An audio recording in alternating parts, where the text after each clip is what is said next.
hindi mo na ilalaban yun eh. Oo. Tapos ang dami nyo pa, di ba? Kumbaga, kung papasabay ka sa Agos, kumbaga, given na yun. Kung matalo ka, okay lang. Ang ginawa ko bro, sabi ko nga sa'yo, iniba ko yung thinking ko. Oo. Thankful ulit dahil nag-click na naman. Sabi ko, ayos pala di ba? Mas magandang nauuna ka kaysa mag-adapt ka. Kasi, well, kuha mo lahat. Sa pagbebenta bro, more on be patient lang talaga.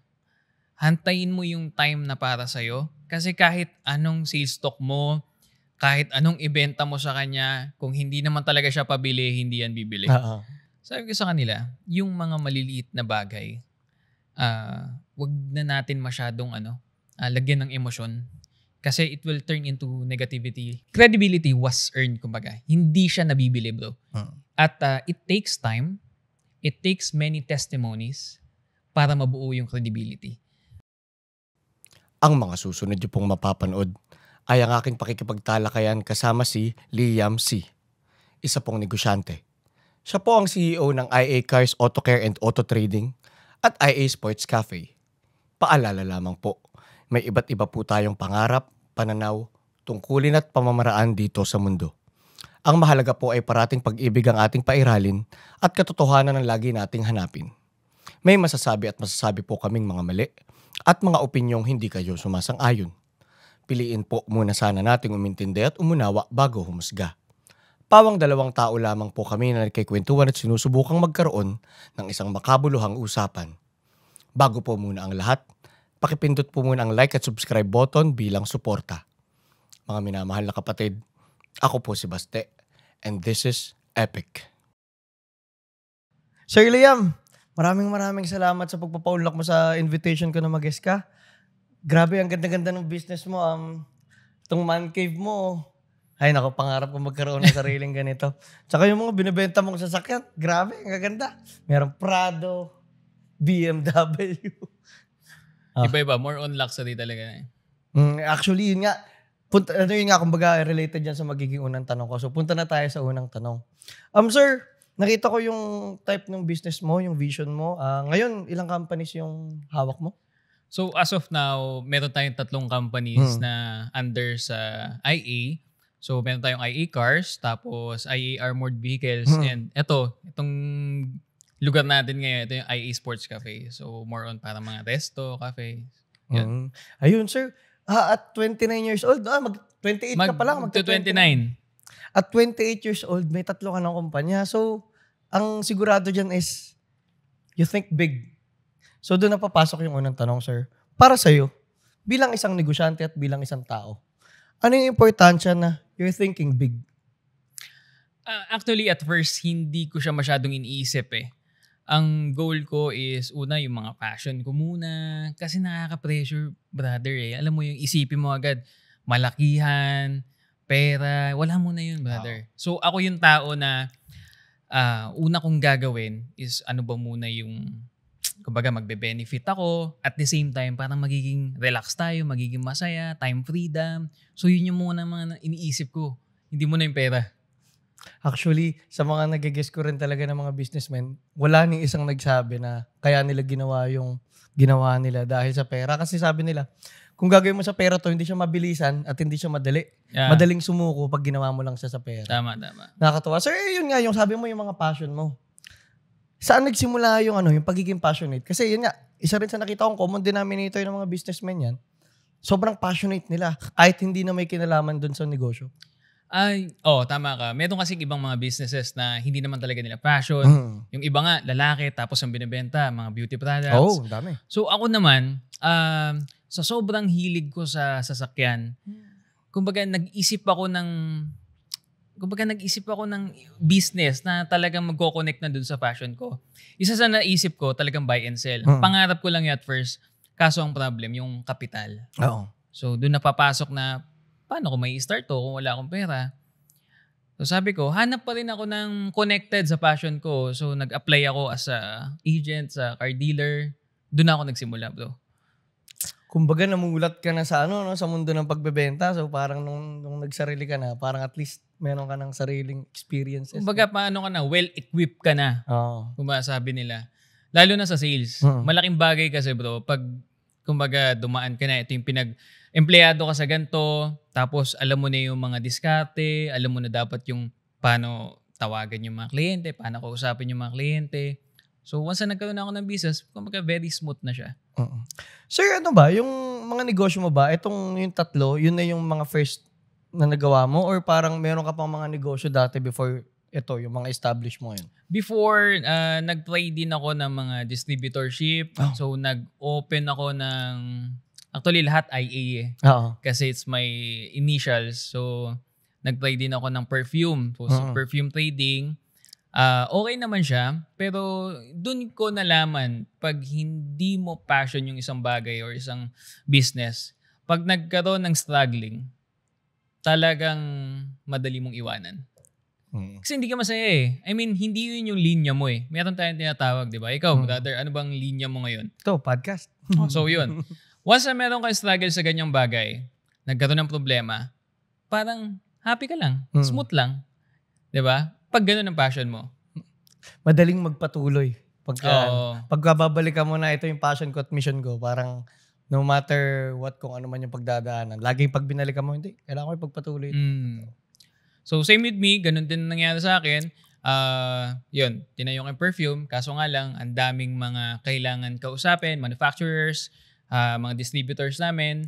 And then, pumasok yung pandemic, hindi kinaya, bro. Aminin ko na. Well, it's a failure for me, pero it's an opportunity naman sa panibagong business. So, pinasok ko na. Siyempre, nagkaroon ako ng kapital, yung passion ko talaga, which is itong sasakyan na talaga. Nakakatawa sa'yo, nakarelate ako sa sinabi mo kasi ako, mayroon din akong 6-year na running business before pandemic. Distributor ako ng ice cream dati ng Creamline eh. Tapos nung pandemic, dahil yun nga ako, kung magpapakatotoo ko, hindi ko rin siya talaga yung passion. Kasi nga, parang nangyari, medyo naging privilege din kung bakit ko siya nakuha. So, ang binibenta mo, yung mismong ice cream na? Ice cream. Distributorship din. Sa Nueva Vizcaya, kami yung may kontrata sa Rebisco. No? Rebisco kasi may-ari ng Creamline eh. So, parang yun, may kontrata kami. Kami ang exclusive distributor din. Tapos, nung pandemic, siyempre yung mga tawid-tawid, delivery kami. Ilang probinsya yung hawak namin. Talagang nahirapan. Tapos yun, babalik nga dun sa sinabi mo na ginawa ko lang dati kasi yung parang trabaho ko noon, pero wala yung passion at wala yung sense of yung gigil. Alam mo yan eh. Alam mo yan, yung gigil, diba? So parang yun nga, nung naging mahirap talaga yung pandemic kasi... And then paano mo nalaman na out ka na? Actually, hindi naman ako natanggal. Ako yung nag-resign kasi Kasi ano naman kami, hindi naman siya... Technically, business partner kami. Hindi kami employee ng Rebisco. So, nung nalulugi, walang benta, tapos taas ng expenses, mahirap na rin ilaban kasi 11 yung tao ko, tapos may renta yung lugar. Yung freezers namin sa ice cream, ang dami. So, ang hirap nung walang benta, pero yung expenses mo, yung overhead mo, hindi bumaba. So, dumating na parang, wala na, hindi na kaya. Pag pinagpatuloy, baka lalong malos pa. So, ganun din yung nangyari dito sa, ang dami ko pang sinubukan negosyo after nun. May greenhouse kami, nagbenta rin ako construction materials. Pero at the same time, itong podcast, pumasok sa akin na matagal ko nang gustong gawin to, tapos mahilig ako manood ng podcast. Anong kumbaga, ano yung pumapasok sa isip mo pag podcast? Kasi mahilig taga akong medyo nerd ako eh. Mahilig ako mag-aral. I see. So parang kahit sa mga kwento-kwentuhan namin, mga tropa ko parang lagi na minsan nababanggit, uy, okay shoot tong podcast ng mga ganitong kwentuhan. So parang nasa isip ko na siya. And at the same time, ako rin, mahilig din akong makinig ng podcast kasi nga ang podcast, kahit yung mga professors, yung mga ganyan, yung idol ko kasi sila Lex Fridman, sila Joe Rogan eh. So mahilig sila mag-guest ng yung mga experts ba. So, parang doon din ako nakakakuha ng learnings. Tapos nung parang nag-fail nga yung mga ibang negosyo. O hindi naman nag-fail, parang wala masyadong momentum. So parang nung paubos na yung kapital ko, nung paubos na yung kapital ko, parang sabi ko, alam ko yung podcast, gustong-gusto ko talagang gawin. Ano yan? Pandemic time or almost after? At sinimula namin siya, last year. So, siya? After na. January last year. So, technically after na. Pero, yun nga, nung paubos na yung kapital ko, sabi ko, i-risk ko na lahat dito. So, yun, nakasama ko rin si Jimbert, yung naging partner ko nga dito sa podcast. Parang nag-align lahat. So parang dito rin namin nakita namin malaki talaga siyang future. So yun, tinuloy-tuloy na namin. So yun nga bro, balik naman tayo sa'yo. Okay. Yung pag-handle, yun nga yung sinabi yung failure, di ba? Kasi sa atin, yung mga negosyante, di ba? Driven tayo, di ba? Parang hindi gano'ng kadali sumuko. Oo. Kasi pag sumuko ka na, parang tinanggap mo na failure ka na. Sa'yo, ano yung importansya na tignan mo rin kung talaga bang kaya pa bang ipagpatuloy o hindi na? Kasi importante kumbaga parang pinag-uusapan natin kung kaya ba ipaglaban. Oo, yun. Maraming aspects sa ganyan eh. Actually, wala naman talaga, for me bro, wala naman talagang failure sa business. Kasi continuous naman yan eh. And kung sabihin natin, sabi ko nga, meron akong 3 company ngayon. So sabi ko, mag-fail yung isa, kaya IA talaga lahat tinawag ko sa kanila, IA pa rin yun. Kumbaga kaya ko magpasibol ulit eh. So sa akin, wala naman yung failure. Ang akin lang, kung talagang part na magdedesisyon ka na, kailangan mo na bang tumigil o ipaglaban, kumbaga nasa iyo naman yan eh. Ako kasi, once na nagbitaw ako ng, kunyari, binitawan ko to, I'll make sure I have another one. May reservation palagi. If kunyari, bitawan ko to, ayoko na, hindi ko na kaya. Pero, at this side, meron akong talagang tinatanim. Ganun ako bro. Actually, so, alam mo nung time ng pandemic, ang daming mga businessman talagang sabihin nila, hindi ko na kaya, ang dami nagsarado. Well, kami naman, very thankful kami kasi sa buy and sell, no? Sabihin ko na, meron kasi kami mga tinatawag na low-end na cars or mid-end. Ito dun pumapasok yung mga sedan, SUVs. So sabi ko naman, nung time namin, ang daming nawala sa linya namin ng mga buy and sell. Talagang lumubog sila, talagang mga nagsarahan. Even ang mga brand news. Kasi di ba galing ako sa brand new, nagsara talaga sila. Ngayon sa amin naman, nung time namin, I'm very thankful kasi iniba ko yung linya. Binitawan ko yung low end, binitawan ko yung mid end, pumasok ako sa high end. Brother, ito matatawa ka. Kasi bakit? Maraming mayayaman bro na nakakulong sa bahay. Yung mga nagsasabi dati na hindi mo kailangan ng sports car. Kasi anong gagawin mo dyan? Very traffic ngayon sa Pilipinas. Alam bro, yun yung mga naging kliyente namin. Yung mga bata or mga matatanda na nabuburiw sa bahay, nag-shift kami into high-end, mga sports car, mga binibenta namin nung pandemic. Yun ang bumuhay sa amin bro. At doon kami lalong nakilala. So sabi ko nga, very kumbaga kung iisipin mo, pandemic yun dapat di mo na ilalaban yun eh. Tapos ang dami nyo pa, di ba? Kumbaga kung papasabay ka sa agos, kumbaga given na yun. Kung matalo ka, okay lang. Ang ginawa ko bro, sabi ko nga sa'yo, iniba ko yung thinking ko. May binitawan ako pero nagtanim ako sa iba. So ganun yung mga diniskarte ko ng time na yun. Ang galing nung diskarte mo bro. Kumbaga ang galing no, na parang technically kasi yung mga tao ng pandemic, parang parang nandun ka na sa point na hindi ko alam kung buhay pa ba ako sa susunod na taon o araw. So parang matagal ko nang gusto ng sports car, matagal ko nang gusto ng sasakyan, biling ko na, no? Nakakatawa na pati yung nakapitalize mo, no? Yung ganun, yung sensitivity sa parang changes in the society or parang yung adaptation mo ba? Sa tingin mo, saan nang galing yun? Ako naman, sa adaptation ko, no, more on, wala ako sa ganun yung a-adapt ko kung ano yung trend. Hindi more on I'm a trend maker. Gets so. Trailblazer, no? Kumbaga parang kami yung gusto namin mauuna. Kami yung gusto namin unang magtatry. Lalo na medyo stable na kami. Kaya na namin, kung merong mga opportunity, kaya na namin kagad i-grab. So, sabi ko nga sa'yo, even meron kami mga bagong unit, artista van, mga artista van. Imaginin mo, yung mga colleagues ko talagang, ba't ka bibili niyan? Sabi ng sa akin. Ba't ka bibili niyan? Kumbaga, wala naman nagbebenta ng ganyan Walang value. Pero, wala gusto namin matry. So, thankful ulit dahil nag-click na naman. Sabi ko, ayos pala diba? Mas magandang nauuna ka kaysa mag-adapt ka. Kasi, kuha mo lahat. Totoo. Baga thinking out of the box talaga Tsaka para bang yung tawag din yung blue ocean strategy yan Para bang pag nakipaglaban ka kasi sa yung red ocean yung marami ng sharks. Mahirap na kasi hindi ka na mapapansin kasi ang dami mong kompetensya. Pero pag ikaw yung gumawa, mas mahirap lang siya sa simula. Pero pag na-penetrate mo yung market, ikaw lang, di ba? Or hindi man ikaw lang, one of the few ka. No? Bro, yung atras lang tayo ng onte. Oh, bro. Kasi lahat ng mga businessmen, may mga childhood story yan eh. Kung bakit, saan nang galing yung fire nila sa puso nila, kung bakit sila naging, mataas mangarap. Sa'yo bro, kamusta naman yung pagkabata mo? Only child lang ako. Oh.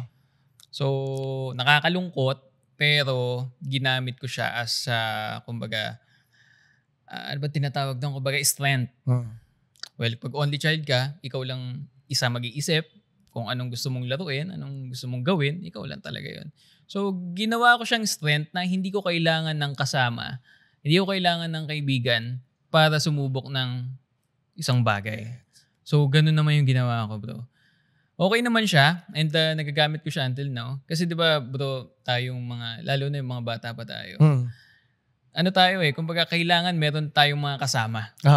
Even po ay pupuntahan tayo bro. Nang natatanda mo yung mga teenager tayo. Ang gawain ng mostly na sa atin, 'di ba? Yung mga tropa natin. Tara, sama mo ako, tayo, laro tayo, computer shop tayo. Ako hindi ko bro masyadong natanasan 'yun. So mag-isa lang ako. Even sa school, ganun, talagang solo flight talaga ako. Medyo nasa introvert side? Honestly, oo. Totoo yun. Ganun talaga ako. Kumbaga, more kakain, ako lang mag-isa. So, yun, nasanay na bro. Nasanay na. Ikaw ba? Ako naman, medyo, mahilig ako sa tropa. Pero ako, yung bata ako, medyo naman ako. Medyo weirdo nga. Medyo nerd ako nabubuli, gano'n. Medyo mas nabubuli ako. Isa rin yun sa parang tinatawag ko na ko yung dark way ko ba. Yung mga para bang introvert ka? Ha? Introvert ka? Introvert ako sa hindi ako komportable. Makulit ako pagka sa mga taong komportable ako. Parang medyo hindi ko rin matawag. Pero mahihain ako Limited lang din ang friends mo? Dati kasi parang parang isa yun yung bagay na parang inadapt ko talaga siguro natuto na rin ako mag-business after nung na parang kasi daming customers araw-araw kausap. So parang medyo na rin siya. Na-develop ko eventually na hindi na ako masyado mahihain. Pero yung batang baste, very introvert, very mahihain, very may inferiority complex din, gano'n. So yun nga, yung sa akin yung dark way na nabubuli ako dati. Para bang, hindi lang yun yung fuel ko, pero ngayon parang more on, parang one of my yung binabalik-balik ako na, hindi nyo ako nire-respeto dati. Darating at darating. Kumbaga comeback, no? Hindi, parang, pero hindi, walang galit dun sa mga nambuli, walang hatred, pero more on like, alam mo yun, parang binabalikan mo lang na, parang meron kang gustong patunayan. Parang gano'n. Tama. Dark way tawag ko dun kasi it's coming from kind of a dark side of yours. Pero hindi ko rin hinahayaan na yun lang. So, syempre ngayon, purpose-driven and mission-driven. About friends, bro, kinakategorize mo din siya? Well, kinakategorize like, ito yung inner circle ko talaga. Ito yung, ito yung mga, friends, pero hindi rin ganun na nabibigyan sobrang energy. And pero di ba, acquaintances lang. Actually, kinakategorize ko siya. Pero sa close friends, medyo marami-rami rin talaga akong close friends. Kasi bawat, kunyari, college life, sa business, sa personal life talaga. Dami ko rin kaibigan. Pero meron akong mga inner circle talaga. Yan, kami nila Jimbert, tsaka yung friends ko na, yung aligned lahat. Yun ang nakatawa. Pag nasa set of friends ka na, yung pare-pareho matataas mga harap, pare-parehong mga driven, pare-parehong mga yung hunger for knowledge ba? Yun yung pinaka sa akin, yung inner circle ko na yung kami ng mga kaibigan ko ngayon. Yun yung parang kumukuha kami ng fuel sa isa't isa. Pag yung inner circle mo, pare-parehas kayo ng mindset. Kumbaga, kung pataasan talagang hihilahin ka pataas, di ba? Oo. Tsaka nakatawa kasi ganun talaga yung parang may mga problema rin kami sa negosyo. Tatanungan din. So, para talagang tulungan talaga. Tsaka yung inspiran ba? Parang syempre, di tayo pwedeng pahuli. Pero yun nga bro, sa'yo naman. Yung lumalaki ka as introvert, pero ngayon, di ba, sa business, importante makipag-usap sa mga tao. Paano mo na-conquer yun? Sabi nga, when money talks, talagang mabubuhay. Kailangan mo. Kailangan mo. Kumbaga, wala ka ng choice. Kasi, lalo na, laking ko bro laking, kumbaga, kalsada rin. Dati nakatira ako sa Navotas. So, brother, sa Navotas, iba galawan doon. Kung may Tondo, meron ding Navotas. So, it's the same story. So, syempre, kailangan talaga masikip. Kumbaga, gusto mong lumabas na doon Maiba naman, talaga mag-level up. So, I have no choice. Yung pagiging introvert ko, sabi ko nga sa'yo, ginamit ko sa isang side na kaya kong mag-isa, kaya kong gawin mag-isa. So, yun yung, kumbaga, nag-level up na lang talaga ako para mawala ako doon. Ayun nga bro, nabanggit mo kanina na nagsimula ka bilang ahente. Tapos yun nga rin, sa marami kong na-interview na businessman, and kahit yung tatay ko, bago siya naging negosyante, naging ahente rin muna siya. Common denominator din yun. Kasi nga, natututo ka mag-sales. Sa'yo, ano yung importansya na matuto ka muna magbenta bago ka magnegosyo? Parang ganito lang yan bro If uumpisahan ko yung magnegosyo, mas malaking risk. I'm using my own capital, I'm using my own money, tapos pag nagkamali, ang laki ng loss mo. So, kung empleyado ka, you're using others' money, ang gagamitin mo lang is yung experience mo. So, if magkamali, konti lang yung loss mo. So, ganun siya. Mas low risk if nagsimula kang empleyado.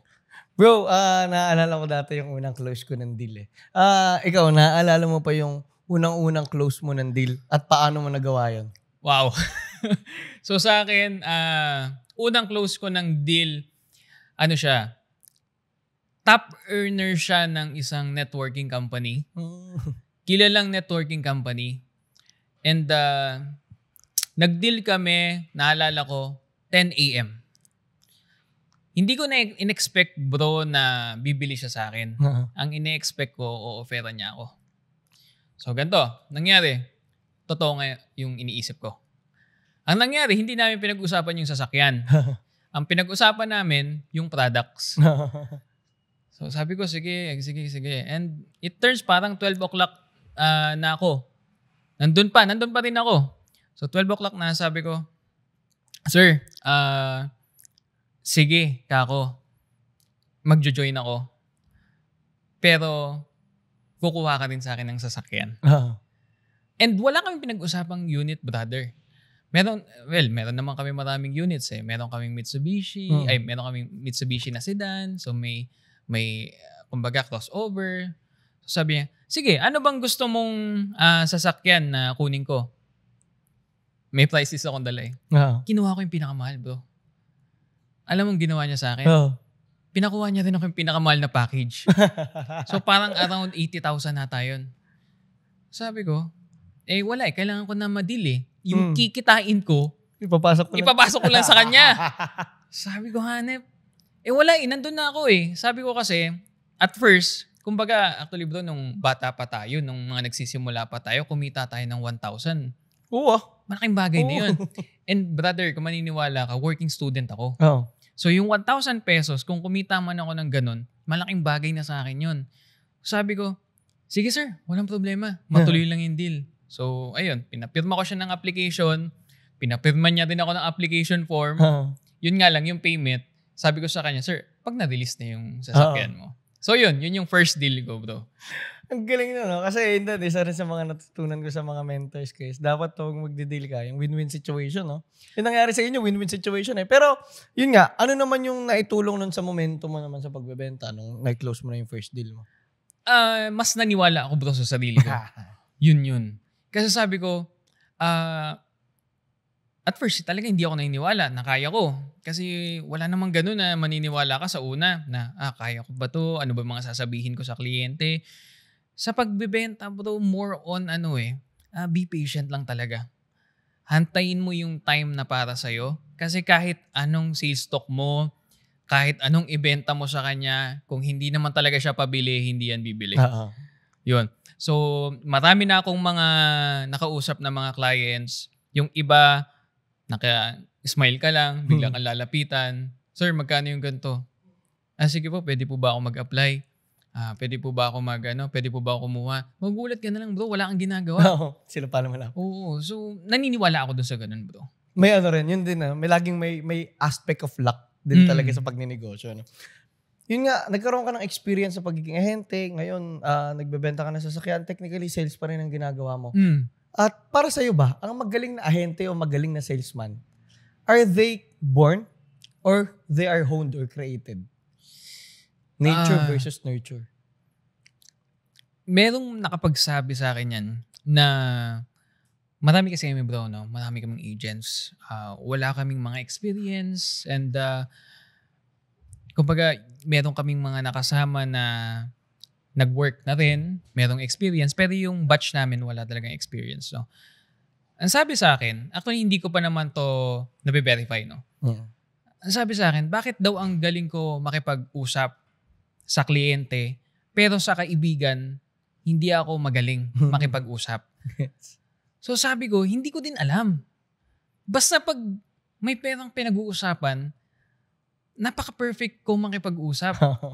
So, hindi ko alam kung born ba ako na talagang as a salesperson or a sales agent. Hindi ko alam bro. So, sabi ko na lang, hayaan nyo, mas gagaling ako pa makipag-usap sa mga kaibigan ko. Kasi hirap talaga ako bro. Ewan ko, ikaw ba? Anong thinking mo sa ganun? Siguro kasi ako, feeling ko, dahil yung sabi mo, sa kinalakihan mo, na never ka nagkaroon ng training for socialization. Kasi nga, dahil wag ka ng, Pero sa akin kasi, nung yun naman, kasi nanay ko talaga, medyo medyo people person din talaga. So, ako hindi ko nakasama lumaki nanay ko, namatay nanay ko, 4 years old pala ako. Pero, kaya parang di naging mahirap sa akin pakikipagkaibigan. Kasi, siya palakaibigan talaga ako dati pa, tsaka parang, people tend to be friends with me nga, na parang, sabi nila, mag-aang daw sa pakiramdam kausap ako. Pero, ang more on naman ako, ang nagiging struggle ko naman minsan, pag business talk na rin, minsan na-distort ko rin yung nakikipagkaibigan ba ako ngayon o nakikipag-business ako. Ngayon naman yung nagiging struggle ko. Sa ngayon naman bro, ang ginagawa ko, more on checking ako kung sa mga clients ko, hindi ko masyadong ina-offer yung mga products or mga units na binibenta ko. More on talking ako kung ano ba mga kailangan nila. Yes, yun talaga yun. Hindi na, nag-iba ako bro Hindi na ako masyadong greedy. Kasi natatandaan ko nung nasa empleyado ako, no? Parang masyado akong greedy. Para ma-close yung deal. Tapos siguro sa experience na rin, sa dinami-rami na rin ng mga clients na nakausap ko, hindi mo naman pala kailangan maging greedy. Sabi ko nga sa'yo kanina, if talagang pabilihan, pabilihan. So sabi ko ngayon, nag-iba na ako bro ng galaw, ng strategy. Ang ginagawa ko na ngayon is, usap na lang kami bro. Diba? Ano bang kailangan mo? Tagasan ba kayo? More on socialization na lang. So parang gano'n na rin. Parang ka na rin nakikipagkaibigan talaga. Kasi ang hirap pag nag-hard sell bro. Actually, ngayon talaga parang ayaw na talaga kahit sa marketing theory ba. Yung pagka sa mga parang hindi na talaga masyadong gusto ng tao ngayon yung hard selling. Kasi gets na nila na kasi pag kunyari naman, ahente ka, nagbebenta ka, alam na nila yan Alam na nila binibenta mo sila So parang ayaw nilang maramdaman na parang hindi, pera lang ang gusto ko tsaka they even know kung anong bibili nila. Di ba? Kaya nga sila pumunta sa iyo Totoo. I'm pretty sure, nag-check na sila sa mga website, ano ba bang specs niyan. Hindi mo na kailangan explain. Di ba? So, parang bro, minsan nadaan ka ba diba, sa department store? Super hard sell sila, no? And bakit kaya ganun? Actually. Pero, yun lang ko talaga medyo hard. Yung pa yung nag-aaway, no? Yung nag-aaway pa yung mga ahente para mabentahan ka. Diyos ko. Well, ako hindi ako mahilig bumili sa department store. Do you think yung Filipinos people talagang knowledgeable about sales? Kasi, yun nga, ang dami kong nakikitang mga ganyan. And parang mas, sa population natin, no? Parang mas konti lang yung tao na medyo knowledgeable about sales. Ang alam na lang nila yung nakasanayan natin, which is yung tradition na hard selling. Mas maingay, mas maganda. So, ako naman, hindi naman sa ganun. Pero yun yung napapansin ko bro, sa community talaga ng sales. Kasi feeling ko there's a certain level of skill din talaga with, para kumbaga knowledge about psychology, knowledge about sociology, yung yung body language knowledge. Kasi parang yun yung mga nag-aano sa sales para bang, technically nga, yun nga para bang, Fini-feel mo kasi yung pangangailangan ng ano. So parang kailangan mabasa mo muna talaga kung ano ba sila at sino yung ano yung pangangailangan nga nila para may feel mo yun, di ba? Parang Pero alam mo, sabi mo nga, yung parang nababasa daw yung body language ng tao. Isa yan sa katangian ko, bro. Once na meron pumasok dun sa office namin or sa showroom namin, hindi ko alam kung ako lang may ganito pero ewan ko sa mga ibang nanonood Pero once na may pumasok na ganyan, medyo feel mo na bro na napaka-smooth ng deal, alam mong pabili. Parang nababasa mo bro sa tao, sa smiles nila, sa pagtatanong nila ng mga questions, nafe-feel mo agad Ewan ko, siguro marami rin nakaka-experience ng ganun. Kasi yung emotions ng tao, lagi natin nilalabas through body language yan, hindi lang obvious. So parang kung meron kang sensitivity enough para makita yung mga subtle changes and movements na yun, makakapitalize talaga siya. At tsaka masarap mag-sales no? Masarap na mahirap, sabi nila. Well, kung titignan mo yun yung aspect na sinabi mo na masarap na mahirap, halos lahat naman ng fulfilling na bagay. Sa sales kasi, ramdam mo agad. Once na nakabenta ka. Kaya ako sinabing masarap at mahirap. Kasi, meron akong mga kasamahan dati sa sales. Parang one day millionaire. Ay, mahirap yun. Siyempre, nakabenta. Oo. Ang gagawin nila, magpapakain. Papakain sa mga kasamahan nila. Meron pa nga akong iba, nababalitaan, mga nagsusugal. Talagang uubusin nila, bro. After nun, maghihirap. Kaya sabi ko nga sa'yo, bro, masarap na mahirap. So, ganun yung mga ibang diskarte sa sales, bro. Oo. Dapat din may right mindset ka. So, punta na tayo dun, bro. Yun nga, sa pagpapalago ng negosyo, napaka-importante ng financial management and financial literacy. Ikaw nga, nasabi mo na yun nga nagiging problema sa iba, nagiging one day millionaire. Ako, sigurado ako, when you're starting this, malabong napalago mo siya kung nag-enjoy ka kagad sa mga kinita mo. So, para sa'yo, ano ba yung mga strategy mo sa pag-handle ng budget o ng capital? Sa budget, bro, ano muna? At first, more on sacrifices. Sa sales, talagang kikita ka dyan ng malaki. I'll be honest with you, bro. Talagang kikita ka ng malaki. Yun nga lang, ang challenge yan, kung paano mo siya maitatago and maturol ulit. Kasi ang nangyayari dyan, bro, wala naman kami talagang regular na pumapasok na pera Sabi nga nila, parang tsambahan daw kung kailan ka makakabenta.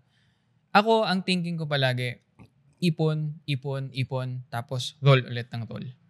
So, ganun lang yung ginawa ko. Nagulat ako, dumarami na yung mga nabibenta kong unit. Ang hirap kasi, kunyari, kumita ako ng malaki, tapos sa susunod na buwan, wala na pala akong benta. Yun palagi nasa isip ko, bro. Sabi ko, kailangan ko mag-ipon kasi hindi ko alam kung hanggang kailan ako makakabenta. Na vibes ko dun sa sinabi mo na may certain level of pessimism ka, no? Yung parang, yung medyo napaparanoid ba sa mangyayari. Tapos narinig ko rin kala Elon Musk yun, na most of the time, most successful people, though positive sila on big things, pero sa small details, ano sila? Pessimistic sila. Yung parang, paano maggugurong lahat ng bagay. Parang mina-micromanage nila yung mga bagay na parang maiwasan ba yung mga... Tama ka, bro. Nakaka-paranoid. Nakaka-paranoid. Lalo na kung nag-handle ka ng business, tapos iisipin mo pa yung sales everyday. Nakaka-paranoid, bro. Ito. Pero magugulat ka, after mo talagang, kunyari, after a month, mag-aayos ka ng mga na-save mo, magugulat ka, okay pala. Hindi mo kailangan masyado mag-isip. So, yun na yung nilalabanan ko ngayon, bro. Kasi every month, we have a quota. Mga tao ko, mga agents namin, may mga quota yan, bro. So, sabi ko, gawin nyo lang ng gawin.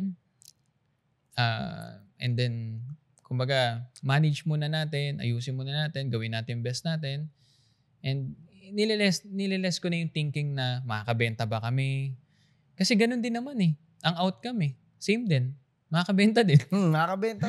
Yun nga lang may stress ka ba, di ba? Hindi ko na, kumbaga nililesen ko na. Bro, ano naman, di ba nanggaling ka dati sa dealership? Tapos nanggaling ka rin sa, ano ba yung dealership ba yun? Is parang major companies talaga? Yeah, oo. Tapos nanggaling ka rin sa yung luxury second hands. Ano pinagkaiba ng proseso ng pagbebenta sa ganitong, yung iba't ibang sasakyan? kumpara dun sa yung may isang brand ka lang na hawak?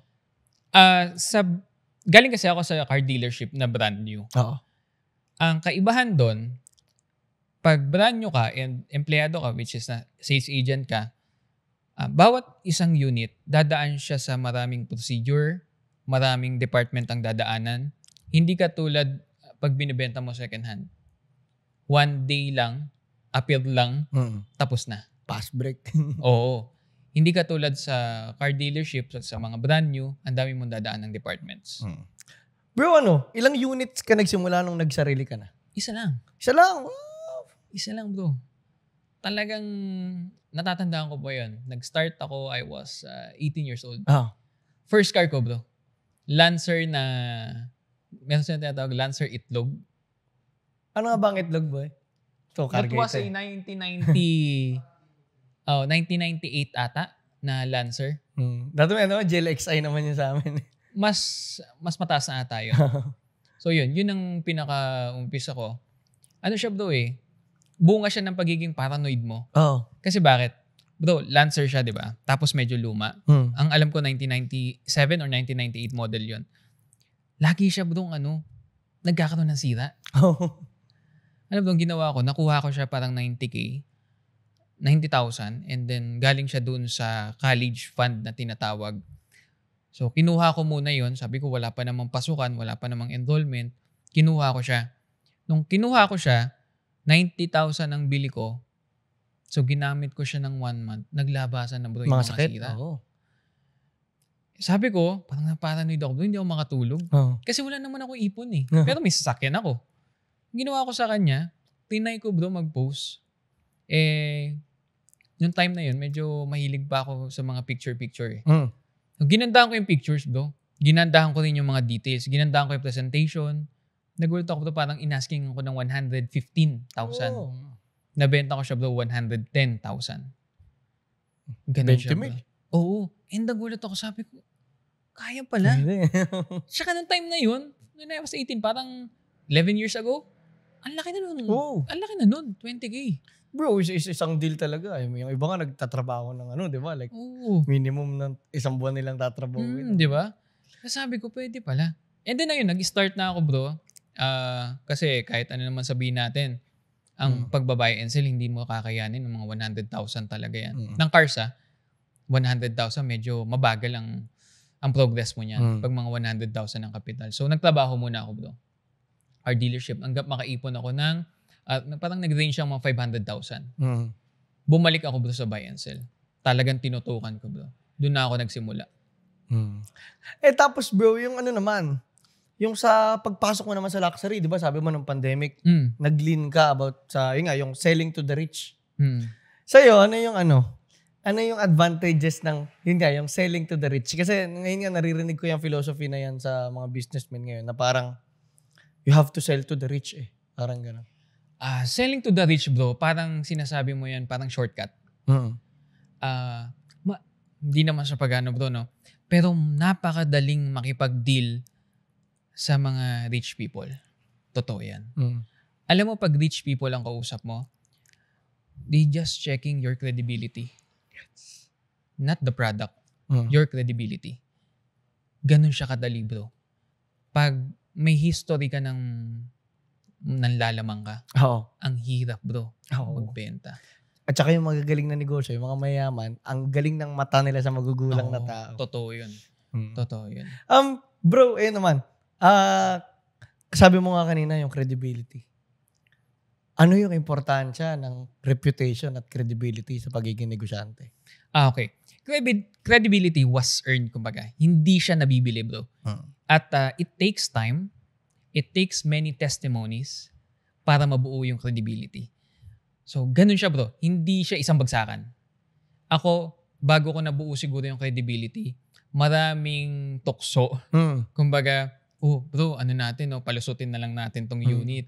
Kahit may sira, kahit may benta na natin. Bro, talaga, sa amin, pag ganun ang style mo, siguro sa una, pangalawa, tsachamba ka, mabibenta mo yun, malaki kita mo.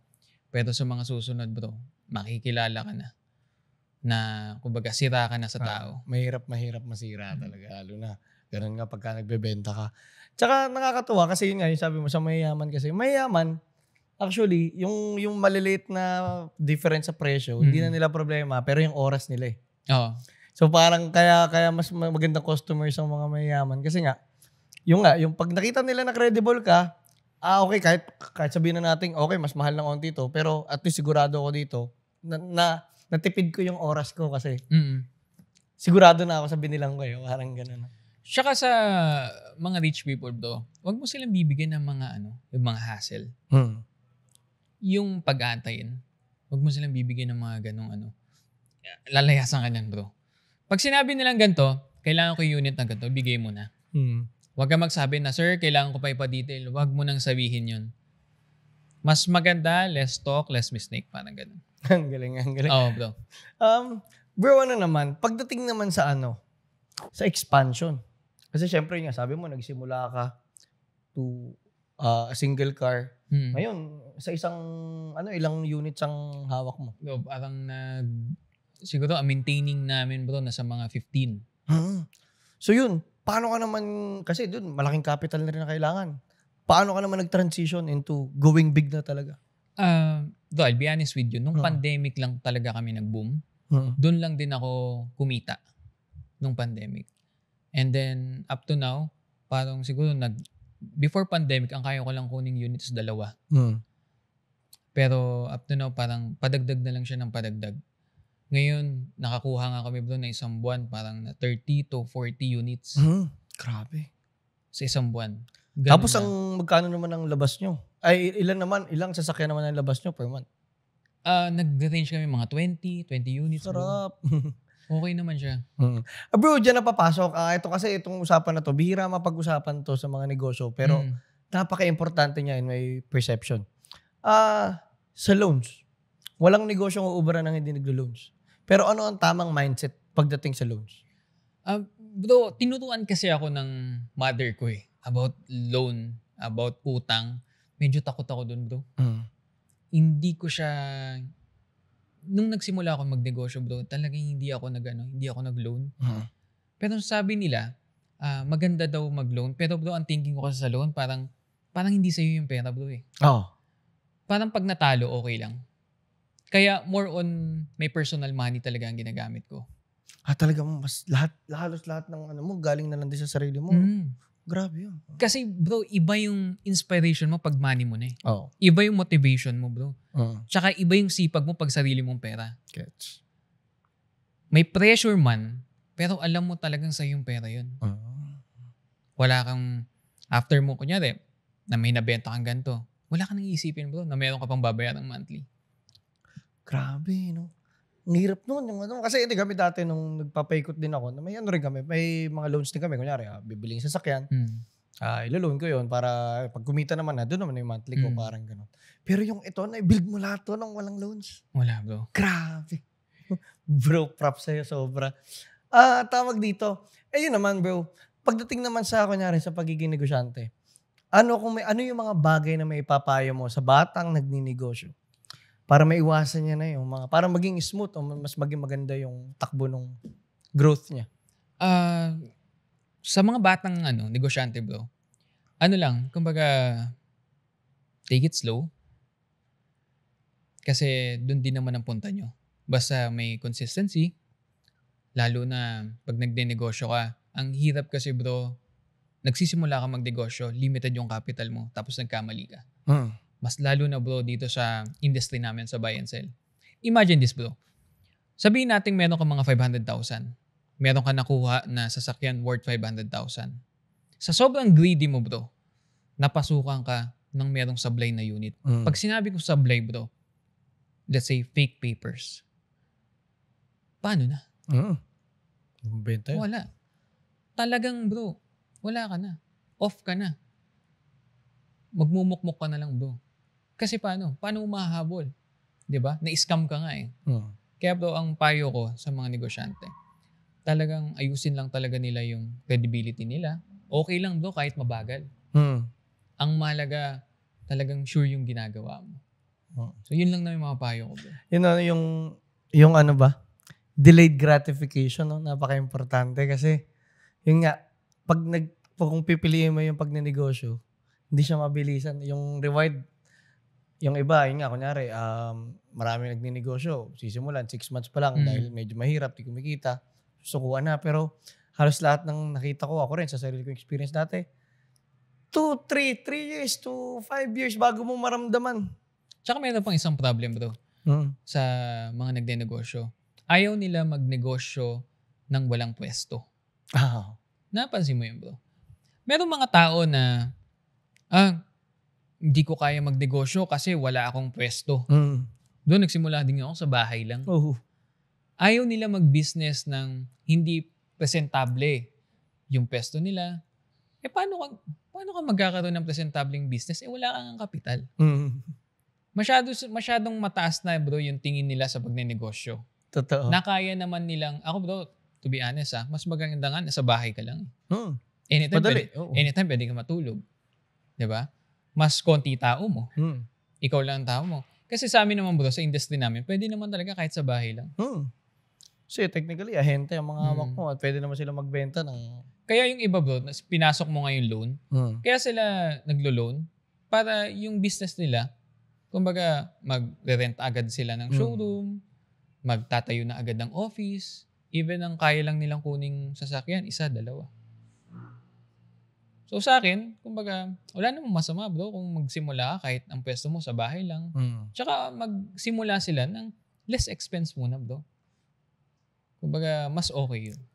Yun din, no, yung napakagandang mensahe na sa mga negosyante. Kasi maraming negosyante na may mga gusto magnegosyo, na yung may idea sila.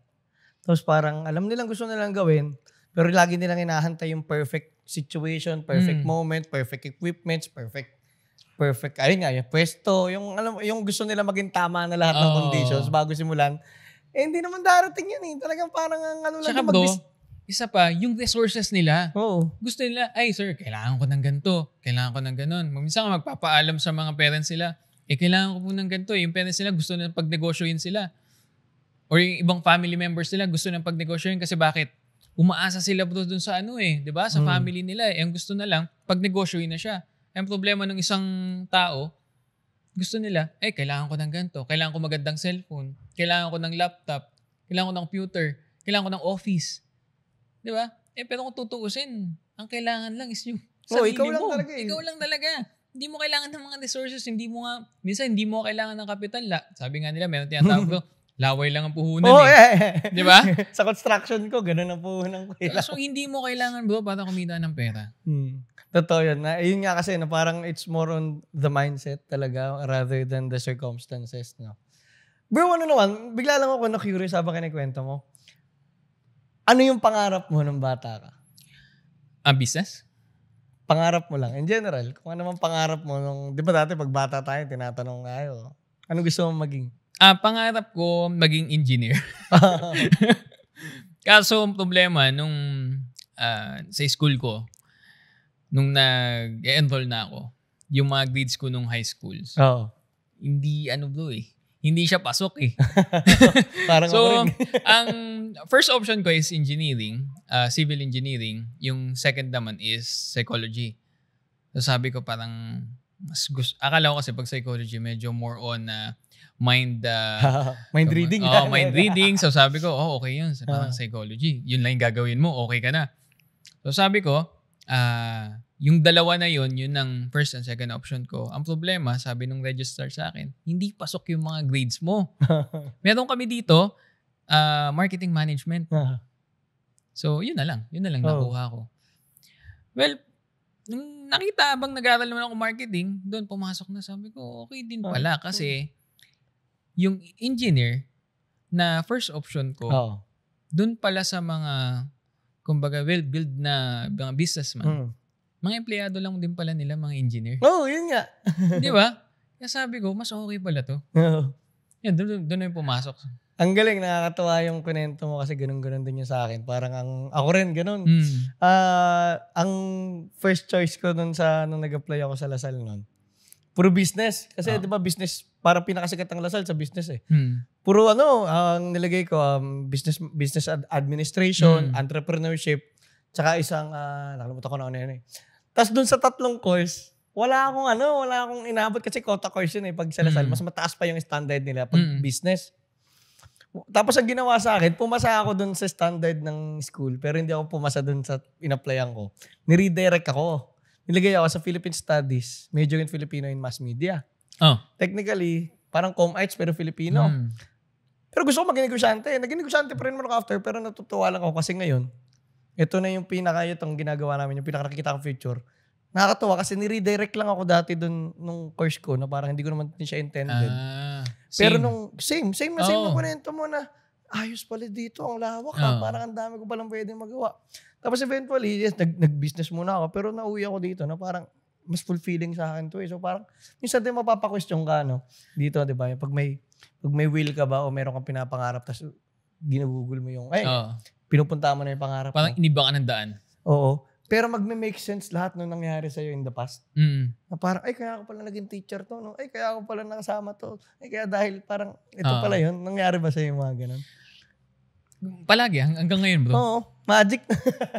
Even sa even nga sa sales, di ba? Parang, sabi ko, ba't ako napasok dito? Mga ganun. Ngayon, natutuwa ako kasi yung pala yun. Tapos, ang dami na, nag-resign kasi ako, bro. Nangyari sa akin, nalaman kasi bro dun sa company na bebenta nga ako ng second hand. Bawal sa amin yun, bro. Conflict of interest yun. So, nangyari sa akin, sa hiya ko bro, nag-resign ako. Nag-resign ka na, oo. So, sabi ko parang nakakalungkot. Kasi nagtatapuan ako dati doon. Sabi ko nakakalungkot, bakit dapat pala nagpa-promote na lang ako or ano. Nagulat ako, bro, siya, mas okay pala yung kita na sa second hand ka. Kumbaga kasi kita ako sa brand new.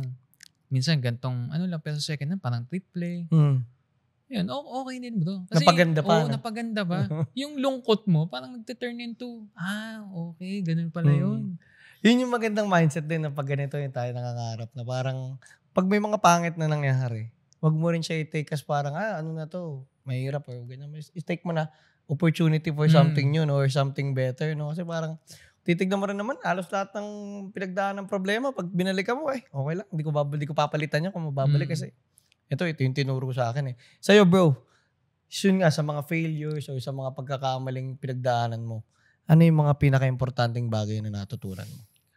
Dami bro, kasi sa failure, kasama na sa amin yan sa sales. Failure, lalo na pag hindi mo nabentahan yung kliyente or biglang nag-cancel sa'yo yung clients. Sa business naman bro, pag kunyari, may mga lugi, may mga ganyan Oo naman, lagi. Nagbebenta ka, lalo na namumuhunan ka, may time na nalulugi. Pero bro, nagugulat ka na lang in the whole year, kung meron kang, kasi sa amin may mga tinatawag na quota. After nun, pag magbibilang ka, baliwala pala bro yung mga lugi Pasok at pasok po na nakakatuwa. Ako naman bro, pag dumarating sa akin yung mga failure o mga hindi ko inaasahan na hindi ko naman dapat, kumbaga, ine-expect ko ganito, makakabenta, tapos hindi nakabenta. Ano siya bro, ang ginagawa ko sa kanya, parang nagte-take a break muna ako. Ito yung time na sabi ko sa sarili ko na baka kailangan ko muna magpahinga. Dati kasi, naglulugmok ako. Pag hindi ako nakakabenta or ano. Ngayon naman bro, pag hindi nakakabenta, nagbo-book na kami. Alis kami ng bansa. Yun yung time para sa family bro. Galing no? Oo, ganun na yung ginawa ko. Kesa maglugmok ako, sabi ko, ayos. Medyo matumal.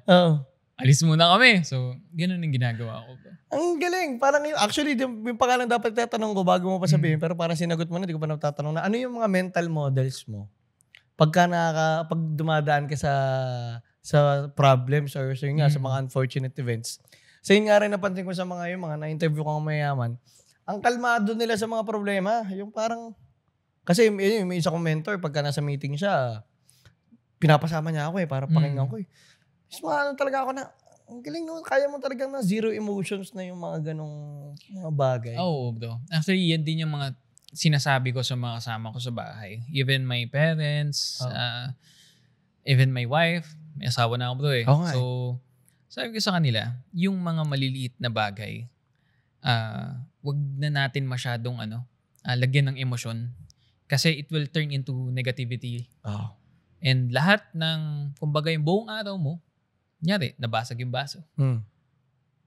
Kung ano na sinabi mo, bro. Hindi mo alam na dahil sa emosyon mo na yon, ang dami na palang nawala sa'yo. Dami ng epekto. Oo. Even sa pagkausap mo sa mga clients mo, pagkausap mo sa mga friends mo, ang daming nawala. And doon, mababasa mo na, sa maliit na bagay, ganun ka na pala. Paano pa pag may dumating sa'yo na mas malaki, di ba? Ang galing na nakakatuwa yung sinabi mo na yun, na dapat talaga may tamang mindset ka pag dadaan sa problema. Ito naman bro, may mga hawak kang tao. Nasa ilang tao ang hawak mo? So now bro, parang around 15. 15? Ayan. Para sa'yo bro, ano yung mga tips mo sa leadership para makapag-handle naman ng tao? Ano yung philosophy mo sa pag-handle ng empleyado? Sa akin naman bro, kasi nagiging laging problema yung parang masyado kang bossy. Ako naman bro, iba yung style ko. Kumbaga ako naman, gusto ko maranasan ko anong ginagawa nila. Kaya may time na kasama ko sila kumain, kung saan sila kumain, doon din ako kakain. Sabi ko, para malaman ko kung ano yung pinag-uusapan nila, ano yung mga problema. Kasi bro, dapat una ka sa lahat eh. Una ka makaalam ng problema, una ka makaalam ng mga opportunities. So ang ginagawa ko bro, para alam ko, sumasama ako sa kanila bro. Sila sabi ko, saan yung gusto kumain? Sama ako. Para kasama ko sila bro. Ano man pagkwentuhan nila doon, alam ko. At that point, kung merong mga problema, yung mga alitan sila, alam mo na agad, maayos mo na agad. Yan din, no? Yan ang mahirap sa sa pagiging, pagiging boss. Kumbaga, problema, away ng mga tao mo, problema mo rin eh. Kaya ako bro, more on mas na-attach ako doon sa mga tao. Ayun nga, talaga, tsaka yun nga yung talaga, kasi mamahalin mo talaga yung team mo eh. Kasi yung team mo talaga, tayo mga negosyante or tayo mga wala naman tayo kung wala yung mga empleyado. Tama. Bro, yun pala, pag nag-hire ka naman, ano yung parameters mo sa pag-hire? Sa pag-hire ko bro, first priority ko bro na tinitignan is if mapagkakatiwalaan natin bro. Lagi kong tinatanong bakit ka umalis dun sa company na yun. And I'll make sure na babalidate ko yung mga sinasabi nila. Meron kasi ibang mga nagsasabi bro, may mga nag-a-apply sa akin. Nagsasabi na, bakit ka umalis sa ganito? Ang sasabihin nila sa akin, ay kasi sir, merong emergency, merong ganon. Nung bine-verify ko, binabalidate ko na bro, yun pala, tungkol lang sa jowa. Di ba? Mga nag-break. Kasi bro, kung ginawa nila doon sa company nila yun, gagawin nila sa akin. So, doon malalaman mo kung gaano sila kababaw. Kaya I'll make sure na talagang, kumbaga, sabi nga nila, ano man mangyari, papasok yan. So, yun yung mga inuuna ko, bro. Bro, ano naman tayo, medyo labas tayo ng onti sa pag-business. Nakwento mo kanina, may pamilya ka na. Ako wala pa eh. Sa'yo, ano yung naging signal mo para, pwede na ako magpamilya? Sa akin bro, nung start na ako mag-family, nung time na kaya ko na makapagbigay ng, alam ko na yung income ko, kaya ko na makapagbigay. Kasi binigyan ako ng wife ko bro, ito yung mga gagastusin eh. Na alam kong kaya ko na.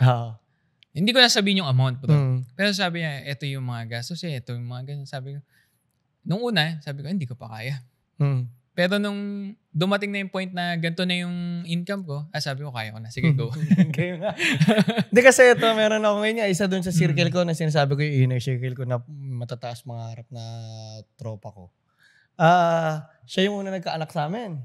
Tapos dati, from before siyang magkapamilya, tsaka nung nag-aaral pa lang siya, medyo naging school bukol lang konti. Like, 4 years na kaming graduate ng college, hindi pa rin. Tapos medyo nag-blackball. Nag-ano rin siya, nag-BPO siya, ganun. Tapos para nagsimula siya magnegosyo. Tapos hindi pa maunlad yung negosyo niya talaga. Nagkapamilya na siya, nagkaanak siya. Planado rin naman, pero hindi rin biglaan. Pero, grabe yung naging trajectory ng kumpanya niya at ng buhay niya nung nagkaanak siya. Kasi inspired na inspired siya. Sa'yo, ano naman naging epekto nung meron ka ng anak o meron ka ng binubuhay na pamilya sa pagpapalago mo ng negosyo? Ano siya bro, very inspiring lalo na pag may anak ka na. Yun yung, kumbaga, kung yung effort mo before, nung binata ka, ganito lang, ngayon parang naging triple na yung effort mo. Kasi, iba bro Iba pag may anak ka na eh. Actually, hindi ko siya ma-explain talaga kung ano magpapa-inspired pa sa akin. Pero bro, pag nakikita mo kasi yung anak mo, parang, kumbaga, nagiging salamin mo siya. Ano yung gusto mong mangyari sa kanya? And, bawat gusto mong mangyari sa kanya bro, may katapat na amount yun. Kaya, kunyari, sabihin ko, gusto ko talagang maging yung mga hindi ko nagawa dati, sabihin ko gusto ko maging piloto to, gusto ko maging doktor to. So, pag nabivisualize mo sa kanya. And pag alis ka ng bahay, yun yung papasok sa isip mo. Talagang ma-inspired ka, talagang kailangan mo makahanap ng benta or magkaroon lalo ng income para pantustos sa kanila. Iba bro. Nakakatawa. Kasi kitang-kita ko rin talaga. Yung mata, yung mata mo habang nagkwento mo yung anak mo eh. Kita ko talaga, nakaka-inspire. Actually, nakaka-ingit. Kailangan mo na daw mag-anak. Ako, ang goal ko naman, ganun din, same lang din. Pagkaya ko na kasi, ayoko rin kasi galing ako sa lugi eh. So parang, ngayon talaga ang inaano ko, bago ulit ako mag-relationship and all, kaya ako munang i-build na muna itong binibuild ko. Kasi minsan sa akin, lalo na sinisimula ko, medyo rin eh. Kakaroon ng conflict, kakaroon ng ganyan. Pero bro, ang hirap kasi bro, pag hindi ka build, tas bigla nagpamilya. Parang sinasabi mo lang na hindi pa ayos yung sarili mo, tas gagawa ka ulit ng isa pang sarili mo. Diba? Ang hirap bro, i-maintain yun. Maraming mga family na nababalitaan ko na nag-end up na nag-aaway. Number one, cause ng away yan, pera. Tama. Kaya ako sabi ko, darating yung tamang dyan, darating yung tamang mapapangasawa at darating yung tamang pag mag-aanak. Pagka tamang tao na rin ako para maging tatay. Bro, maniniwala ka ba? Most of the problems is coming from money. Oo. Sa bahay mo. 'Di ba? Pag sasabihin na minsan galit si business mo, Pero pag binigyan mo nung hindi ko naman sinasabi na mukhang pera or Pero dun is, pag binigyan mo ng amount na dahil dun sa nagiging problema niya, tapos na agad. Oo, totoo. Pero ito another perspective lang dyan. Ito kasi isa rin kinakatawa ko to lately at saka nung mga kailan. Kasi dati yun nga, kwento ko lang sa'yo, yung naging negosyo ako, 6 years din naman. Okay din, masarap. Hindi naman ito sumobrang laki kasi rin naman bat 19 lang din ako nagsimula magnegosyo. Pero 6 digits na rin. Nung mga panahon na yun, wala akong problema sa pera. Masaya naman ako, achieve naman. Pero medyo monotonous yung buhay sa akin noon. Kasi siguro dahil di ko passion yung ginagawa ko. Tapos yung ngayon, sabi mo. Oo. Tapos ngayon, technically, nasa point ako ng hindi pa naman, wala pa rin. Wala pa talaga kasi ito, puro palabas ang pera namin dito sa podcast. Pero yung mga nangyayari, tsaka yung growth, tsaka kasi ito, sinimulan ko from ground up talaga, tsaka from an idea. Dati kasi parang ipinasa lang sa akin yung kumpanya. Iba rin yung fulfillment, saya, and yung drive ko ngayon. Na definitely, mas masasabi kong, though hindi man ako kasing financially well off nung 5 years, 4 years ago, kumpara sa ngayon. Pero definitely, I can say na masaya ako.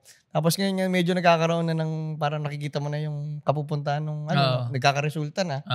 Parang thankful ako kay God na parang sinasabi ko, Lord, thank you na na ipinaramdam mo sa akin, na ipinaintindi mo talaga sa akin na hindi ko kailangan ng maraming pera para sumaya. Na para pag dumating na sa akin yung reward nga, alam ko rin siyang may perspective ako ng tama sa kanya kung paano ko ba siya may utilize. Pero bro, alam mo naman yung success is not about money. Hindi diba? talaga.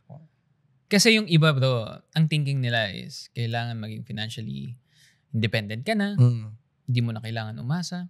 Pero bro, kaming mga, sabihin natin, tayo, yung mga merong may financial freedom na, bro, hindi na natin, kahit may pera, yung iba nga kahit may pera, hindi pa nila naiisip na naging successful sila. Oo, dami. Alam mo bakit? Hindi sila masaya eh. Kaya yun yung yun yung iniisip ko ngayon eh. Mas more on everyday, medyo nakatutok na ako kung ano yung magpapasaya sa akin eh. Sabi nga ni Mrs. sa akin, ang dami mo namang ginagawa. Kaya, pag-usapan natin mamaya. Dahil mong ginagawa. Monday, may laro ka ng tennis. Oo. May vlog ka. Kumbaga, nagbibilyar ka ba? Tuesday, gym ka. Wednesday, church. Kumbaga, siya yung napapagod para sa akin.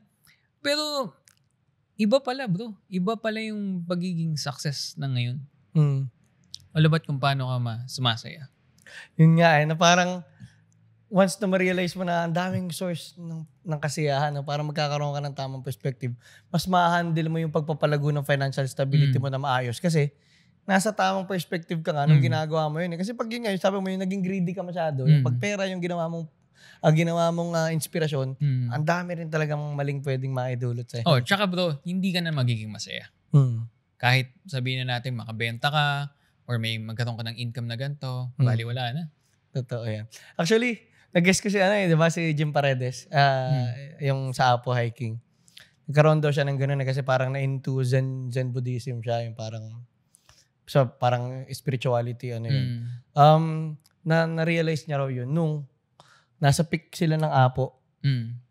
Sikat na sikat siya, ang dami ng perang yaman niya, pero ba't di ako masaya? Akala ko ito yung gusto ko. So parang after nun, doon pa siya nag-search for something more sa buhay. Tapos yun, napunta siya na yung mga bagay talaga na magpapasaya sa'yo. Though napaka-importante as tool ng pera para mapasaya ka rin at para magawa yung mga kailangan mo. Pero hindi talaga pwedeng success, fame, pera yung gagamitin mong basehan. Talagang hindi uubra talaga. Kaya nga, bro, sabi ko nga, once na mayroong mga nag-uumpisang na negosyante, after nyo ma-achieve yung pera, kumbaga, for me, bro, ano lang, take it slow lang. Relax lang. Kita ko nga sa'yo. Para iwas magkamali. Diba? Tapos, enjoy the process. Huwag masyadong mag-shortcut. Totoo.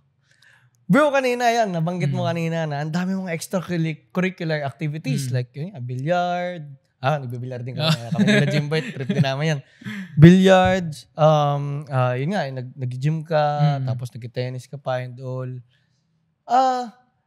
Pero isa rin, sana nalaman ko sa'yo nung kailan lang, reservist ka pala sa AFP. Yeah, bro. So, militar ka technically. Bakit? At paano yung istorya nun? Gusto ko lang malaman. Bro, ano kasi siya kahit naman bro nung wala pa akong pere. More on, mas gusto ko yung tumutulong sa tao. Parang meron ako may pagka-heroism ba? Parang gusto ko merong taong nangangailangan, nandiyan ka palagi. So, more on ganun ako, bro. Kaya sabi ko, nag-training na kasi ako before. Tapos, itong recent lang, nagpa-active ako as a reservist sa Philippine Army. Sabi ko, anytime, at least I was authorized to help other people, mas mainam siya sa akin. Ano ba? Kunyari ba, itong mga nangyayari recently sa mundo, na medyo nagkakaroon ng tension sa China, sa Middle East, matindi na ang gera sa Russia. Hindi ba hindi ba naka-apekto sa decision making mo kung bakit ka nag-active ulit ng onti sa AFP? Hindi naman bro.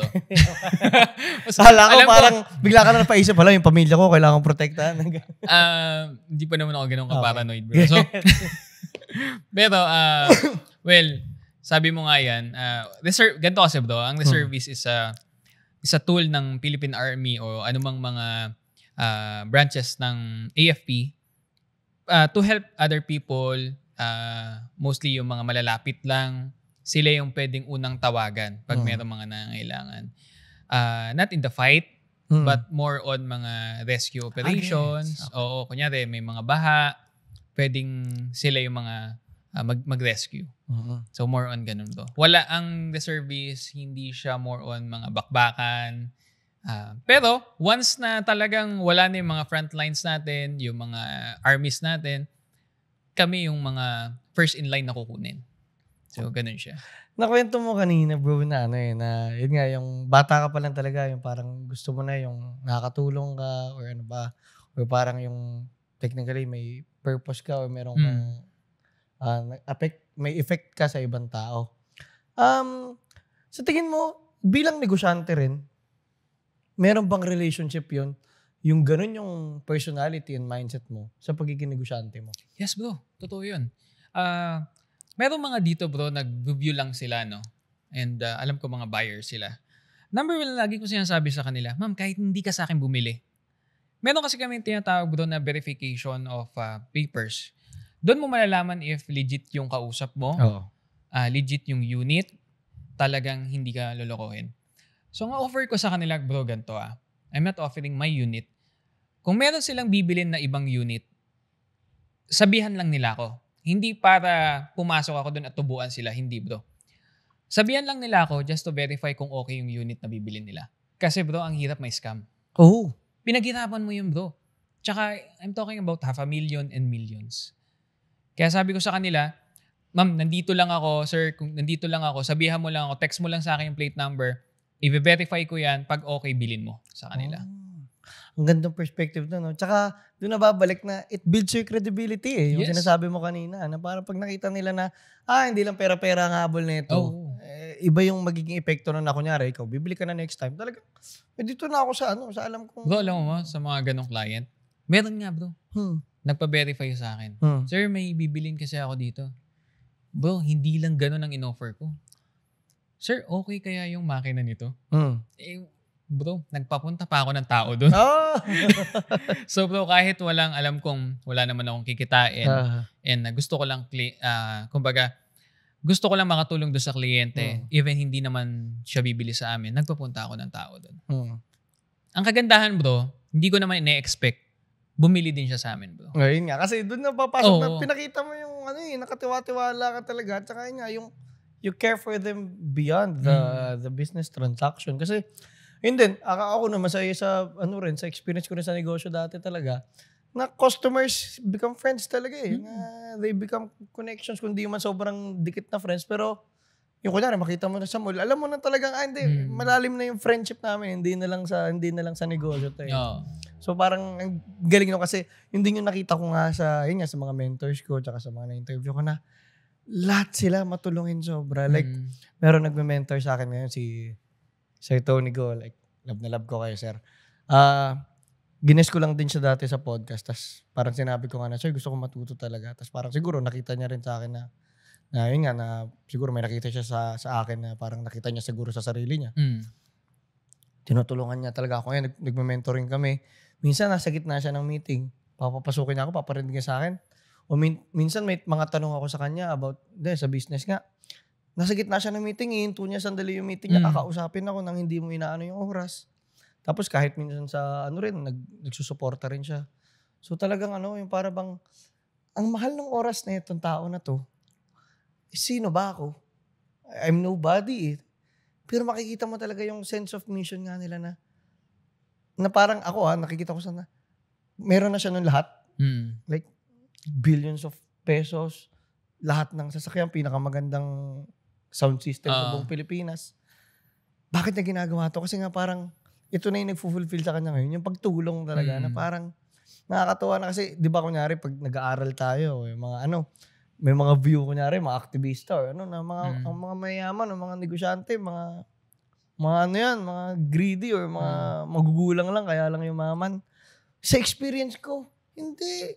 Yung mga mayayaman, ang babait talaga eh. Totoo bro. Nakakatuwa. Siguro meron mga mangilan lang, they're very protective. No? Hindi mo sila masyado makakausap because ang thinking nila, once na nilapitan mo sila, you ask for money. Yun. You ask for help. Or something financial, di ba? So, hindi naman bro. Talagang mababait. Yun nga. Ayun lang din, yun nga kasi ang naman, ang dapat may pakita kung ikaw naghahanap ka ng mentors. Wag mo dapat talaga, ang intention mo is matuto doon sa mga mentors. Hindi yung ba mapapala ko sa kanila kasi ang gagaling na tao niyan eh. Ang tatalino na tao ng mga mayayaman. So parang, kung meron ka nung kahit minamask mo pa, mahalata nila yun eh. At pag ganun nga, wala, hindi kita nilayaan. Ang most of people bro, na napansin ko lang, for me lang naman to. Ang nangyayari kasi bro, wala pa tayo, pero ang iniisip natin, napakalaga ng oras natin. Bawat tao makakausap natin, parang gusto natin, lumapit ka sa akin, may bayad. Parang ganun bro. Lumapit ako sa'yo, anong mapapala ako sa'yo? Ganun agad. Ako bro, hindi na eh. Makipag-usap ka sa akin, kumbaga, kumikita naman ako eh. Di ba? In other side. Kumbaga okay lang, makipag-usap ka sa akin. Kasi nga ang goal na natin bro, nandito na tayo sa taas, ang goal natin, dumami kaibigan natin, kumbaga, mas lalo pa tayo maging sumaya. Totoo. Ganun nga sila kasi nakakatuwa talaga na. Ayun naman, sir, kung pupunta naman tayo sa mentors. Ikaw, may mga naging mentors ka ba? At ano yung mga pinaka-importanting lessons na natutunan mo sa kanila? Marami bro. Una, yung boss ko sa, mga bosses sa, dun sa company namin. Talagang kinuha ko sa kanila bro. Meron pa nga silang mga sinasabi sa akin, yung sinabi ko sa'yo kung paano mag-handle ng finances. Sabi nila sa akin, hindi palagi Pasko. Sabi yan, yan yung katawagan nila, no? Hindi palagi Pasko. So kaya, once na kumikita ka, nakakabenta ka, mag-ipon ka. Yan, isa bro sa natutunan ko yan. Sabihin nyo na akong kuripot. Ay, proud kuripot ako eh. Yeah. Pero yun yung thinking ko bro. Ano pa yung mga ibang lessons? Marami bro. Even mga, kunyari, hindi ka ayaw talaga sa'yo ng kliyente. Kumbaga, humanap ng ibang agent o humanap ng ibang seller, move on. Kasi bro, napakadaming tao sa Pilipinas pa lang na pwede mo maging potential buyer. Gets. Yun yung palaging niisip ko. Kaya ang hirap kasi bro, once na, sabi ko nga sa'yo, naging negative ka sa isang araw, minsan, aabot yan, 1 linggo pa eh. Kaya ako bro, once na merong dumadating na mga negative, kumbaga, tao, talagang move on na ako agad.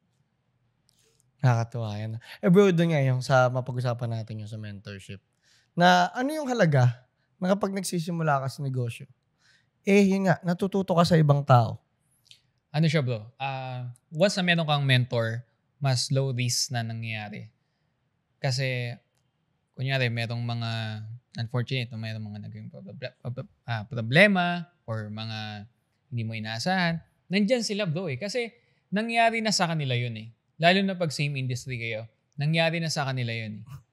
Tatanungin mo na lang eh. Parang meron kang libro sa likod. Totoo.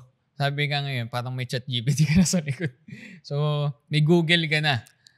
Pwede mo nang itanong sa kanya kung anong dapat gawin. Totoo. Yun ang kagandaan. Technically, yung mga naging mistakes nila dati, hindi mo na kailangan maging mistake ngayon kasi na-deliver na nila sa iyo. Yun talaga Tsaka, yun din, halos lahat din ng mga na-interview ko nga na talagang malalaking tao. Nung bata sila, isa rin sa primary goal talaga nila is makahanap talaga ng mentors. Parang dati nga si Sir Tony, kinikwento niya lagi na nung bata ako, mag-aano ako, lalapit ako sa isang bilyonaryong kakilala ko. Sir, kahit magbabodyguard ako sa inyo, kahit anong trabaho, aralin ko. O kahit 5 minutes lang, makausap ko lang sa Henry C. O kahit 10 minutes lang, makausap ko lang si John Gokong Wei. Ganun talaga siyang kadriven. So parang, yun din nakita rin sa kanya nga na parang, ay, itong bata na to. Yung kahit kasi wala naman din daw siya pinanggalingan talaga. Pero parang nakita lang daw din talaga ng mga tao. Tsaka iba bro, pag open-minded ka sa mga ganong ideas. Diba, sabihin lang sa'yo nung mentor mo, ganito, ganyan. Talagang gagawin mo bro. Yun ang maganda if naglulukat sa mentor, hindi ka umaasa sa sarili mong karunungan. Talagang you're seeking for knowledge. Bro. Yun yung the best. Lalo na pag wala ka pa namang kapital, talagang yun muna dapat mong unang gawin. Totoo. Kasi rin talaga. Tsaka ang napansin ko sa kanila, yung mga taong marami ng experience, hindi madamot sa knowledge. Yes. Sobra kung tutulungan, they will go the extra mile para turuan ka talaga. Nakakatawa talaga. Meron kasing thinking bro na, ba't ko tuturuan yan? Tagal-tagal ko nang pinag-isipan to. Diba? Ba't ko i-share yung knowledge ko doon? May mga ganun thinking bro eh. Bro, ano naman? Medyo paborito kong tanong to sa podcast. Yun nga though nasa usapang pagpapayaman, negosyo, pamilya, ganyan. Pero para sa'yo, matanong ko lang bro. Para sa'yo, ano yung meaning ng buhay mo o yung purpose mo? Hirap Favorite tanong ko yan. Para ito yung feeling kong nagsaseparate sa epic ko. Yung mga tinatanong ko yung mga ganyan. Okay bro. Hindi ako prepared to. So kung ano yung pumasok sa isip ko. Yun lang. Yun. Ang purpose ko bro talaga. Una, yung anak ko. Ayoko dumating yung time na sasabihin niya sa akin, Pa or Dad, anong gagawin ko. Wala akong, kumbaga ayoko dumating bro na sa time na pag malaki na siya, ayoko yung parang mangangapa siya, katulad nung nangyari sa akin before bro. So ang purpose ko ngayon bro is to build an empire para ipamana sa anak ko. Yun ang naging purpose. Ganda nun. Kunyari doon naman, sa pagpapamana naman. Ito marami rin naman ako nakita na dahil nga may na-build na empire si tatay. Dahil, yun nga, so syempre ibang lifestyle na rin yung kinalakihan ni anak. Nung naipasa sa kanya yung negosyo, medyo nag-fail. O hindi man nag-fail, medyo bumaba yung performance ng negosyo. Kasi nga, yung tatay may pinaghirapan binild niya talaga from the ground up. Si anak, medyo naging madali sa kanya.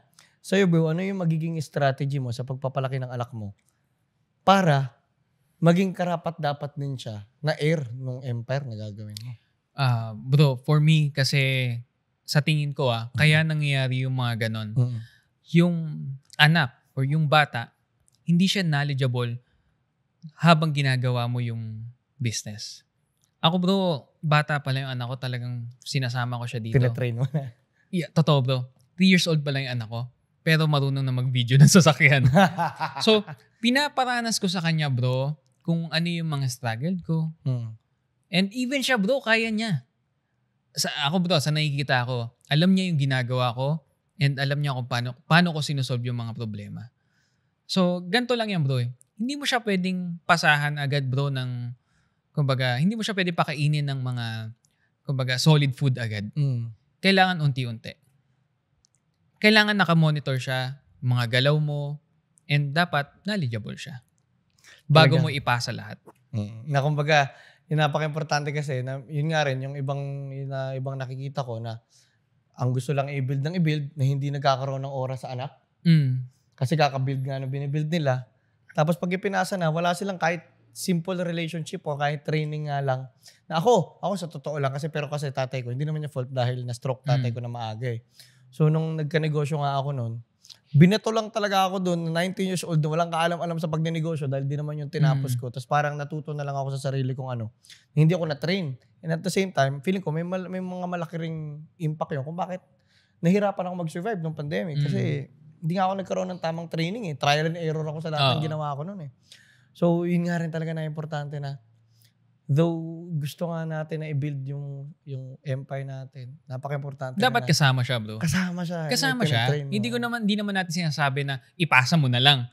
No, hindi. Kasama pa rin siya. Ite-train talaga, no? Oo. Bro, naman, ano ang philosophy mo sa pagpapalaki ng anak? Wow. Bro, I'm a first time dad, no? So, sa akin naman, I'll make sure, bro, no, na talagang may takot sa Diyos yung anak ko. Kasi doon naman magsisimula lahat, bro. Pag magiging fearless yung anak mo, mahirap. Baka kung anong gawin niya. Lalo na, bro, meron ng soon, siguro, talagang, kumbaga, financially, meron na siya, kompleto na siya lahat, tapos wala siyang takot sa Diyos, baka kung anong gawin niya. Totoo. So sa akin bro, every Sunday kasi bro, share ko lang talagang meron siyang dinadaluhang mga Bible study for kids. Even 3 years old lang siya, kahit nga bro, baby pa lang, talagang dinadala namin siya sa church. Ganun ko siya talagang binibuild bro. Hindi puro pera, hindi puro laruan. So, yun. Ganun ko siya ginagawa. Ang ganda nun, no? At saka nakakatuwa rin sa'yo na, yun nga, though ang taas ng pangarap mo dito, kasi marami na talaga ako na witness na, yun nga, kakabuild nila ng nawala ng time. Empire nila. Nawalan talaga ng time. At yun yung nakikita kong kadalasang issue dun sa mga, yun nga, kahit mga kaibigan ko na lang na feeling nila wala silang naging relationship sa magulang nila. Kahit simpleng mga tanong sa negosyo ngayon nila, parang natatakot siyang itanong sa tatay niya kasi parang baka isipin, mahina siya o ano. Kasi parang yun, nape-pressure lang siya lagi kasi ang galing ng tatay niya pero hindi siya trained. Pero natutuwa lang ako sa'yo bro na parang sa ganito at a young age niya, na 3 years old pa lang, meron ka na agad na parang plano o meron ka ng steps para mapalaki talaga siya ng maganda. No? Yun nga bro, kanina nabanggit mo yung si God nga na dapat may takot sa Diyos. Marami rin ako naging mentors na they're very religious. Sa'yo, ano yung importansya ni God? Si God, bro, siya yung magiging guidance, bro. Sa lahat ng ginagawa mo. Pag walang tayong pag-uusapang God, wala, bro. Kahit anong pinagsasabi ko dito, baliwala. Yung pera ko, bro, madaling mawala eh. Pero yung guidance ni God, yun ang pinakamahalaga. Lalo na pagpapasok ka sa negosyo. Lahat naman yan, bro, lahat ng mga sinasabi kong makakatulong sa pagninegosyo, lahat yan, bro, sinabi ni God na eh. Una pa lang eh. Kaya bago ko i-start ang negosyo, may pangako sa kanya. Hindi ko siya makakalimutan. And dedicated na ako dyan, bro. Even yung anak ko, kahit sobrang busy namin, basta time for church, pupunta kami. And ang church namin, bro, is twice a week. Oh. Kaya hindi katulad sa iba na once a week. Talaga kami, bro, twice a week. Talagang dedication din. Yes, oo. Kahit super busy namin, alam namin kasi siya ang magpo-provide. Siya ang gagawa ng paraan. Siya ang tutulong sa mga problems namin. Kaya hindi namin siya kinakalimutan, bro. Nakakatawa. Sa akin kasi medyo baliktad naman yung nangyari. Kasi dati ako medyo, totoo lang, hindi naman not recently, pero sabihin na natin around 8 years to 10 years ago, atheist ako. Nawalan ako ng faith. Pero ito nga nangyari yung mga bagay-bagay. Tapos parang, hindi mo mai-deny na may tumulong sa akin eh. Someone's got my back. Napakaswerte mo to. So parang, nung nangyayari nga yun, nung nakakaangat ako, nung nakakabangon na ulit, parang unti-unti, may miracles na. Ano nangyayari? So parang ako naman, habang binibuild ko yung mga ginagawa ko, dun unti-unting pastrong yung faith ko. Parang yung belief ko ba ayoko na lang din kasing ilimit na na kung sa religion man o kung ito man sabi ng Katoliko, ng Kristiyano, ng Muslim. Sa akin yung just my relationship with God alone. Parang habang habang nakikilala ko siya, parang medyo yun nga yung guidance na sinasabi mo. Parang patindi rin ng patindi yung guidance. Na imagine kasi, bro, if hindi ka naniniwala sa Diyos, tapos bigla ka naging successful, saan ka pupulutin, bro? Di ba? Anong sense niya, no? Di ba? Anong sense mo? Di ba? Sabihin natin magkanoon ka na, naging successful ka na. Ang mangyayari, bro, ang laki ng tiwala mo sa sarili mo. Ako, bro, hindi. Iba. So, kaya ako nandito dahil sa kanya. Wala ako, bro. Kaya yung sabihin natin, kumita ako ng ganito kalaki, kumita ako ng ganyan. Kumbaga, hindi yun yung priority ko. Ang priority ko is always be thankful kung anong meron. Totoo. Tsaka yung kasi parang may nilay down siya na path para sa atin. Tapos parang pag naging sensitive ka dun sa boses nga ni God or sa mensahe niya sa'yo, tapos ginawa mo ng ginawa yung sa tingin mong purpose niya kung bakit kanya nilagay dyan o ba't na ginawa sa'yo to. Ang miraculous ng buhay talaga. Yung parang kahit ako na almost weekly or yung ko ba, yung parang ano nangyari? Bakit may ganito? Tapos yung mga bagay na kailangan mo, tapos kala mo wala na, tapos bigla may sagot. Ang galing. Sobrang, dun ako sobrang thankful ngayon na parang nakakatuwa, no? Parang ang layo ng pagkatao ko 8 years ago sa ngayon. Talagang ang galing lang din na. Magugulat ka na lang, bro. Mga siguro after 10 years from now, iba na naman pag-uusapan natin. Totoo. Pag-usapan ulit natin, tignan natin kung gano'n nakalaki yung mga binibuild natin ngayon. Kasi ngayon, bro, sabihin mo lang yan na you're into fashion na, tapos magugulat ka lang after 10 years. Iba na, bro. Yung pala yung mga pinagsasabi mo. Diba? Ayun naman, bro, kunyari naman, pagdating sa change, how do you handle change? What kind of changes, bro? Everything. In every aspect. Pagbabago. Pagbabago.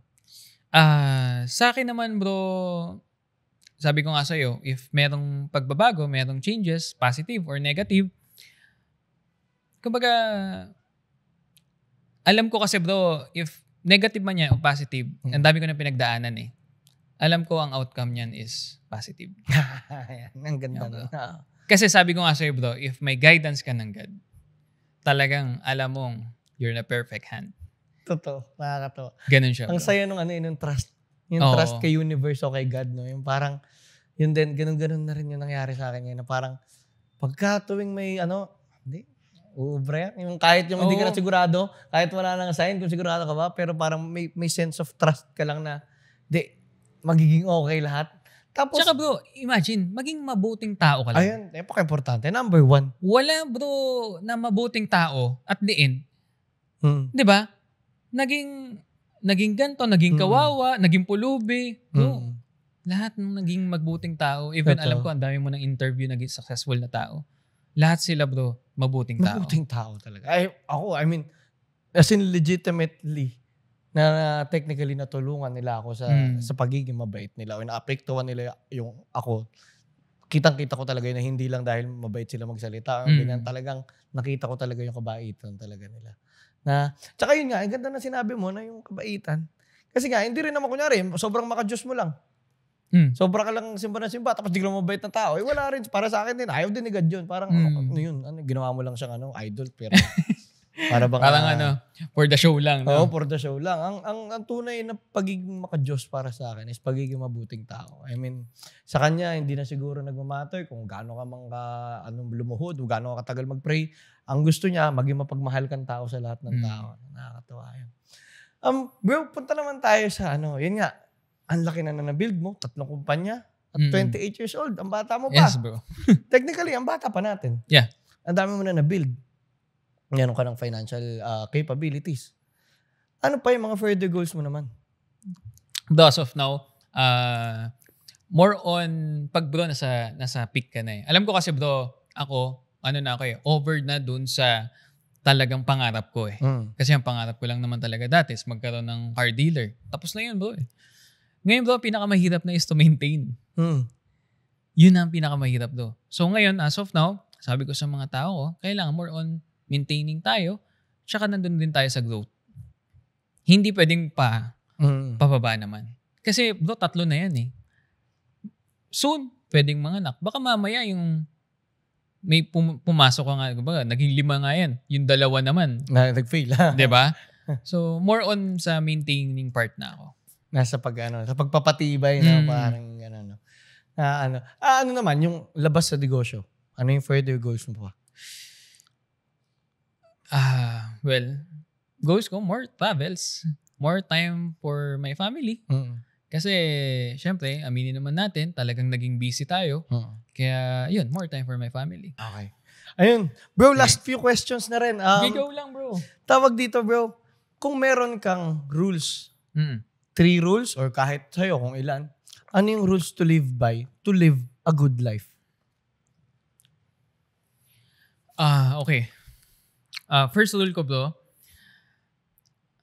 Wait lang, pinapaya mo. Sige lang. Sige lang.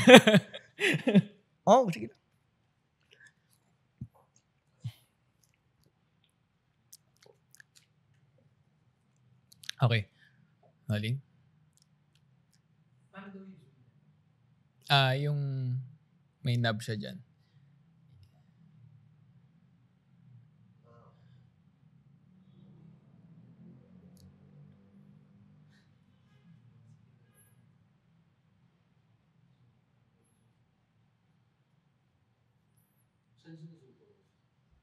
Sige lang. Yan. Yung parang may, dyan. Yan.